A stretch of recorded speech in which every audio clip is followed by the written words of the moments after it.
In this video, I'm going to show you how you can pin a post on Facebook. So if you have quite a number of posts on your Facebook and you want one of them to be on top of your profile, then the only way to do it is to pin the post. So the first thing you need to do is to go to Facebook and then tap on your profile or on your picture to open your profile.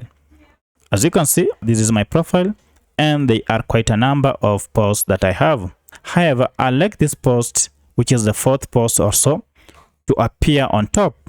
To do so, all I need to do is to pin this post.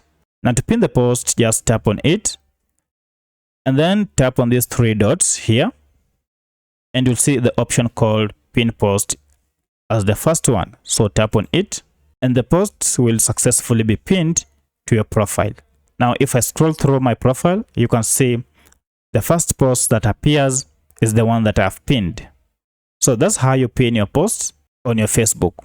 Now, just in case you want to unpin this post and remove it from appearing on top, then all you need to do is to go and tap on these three dots and then you'll see the unpin option is available here.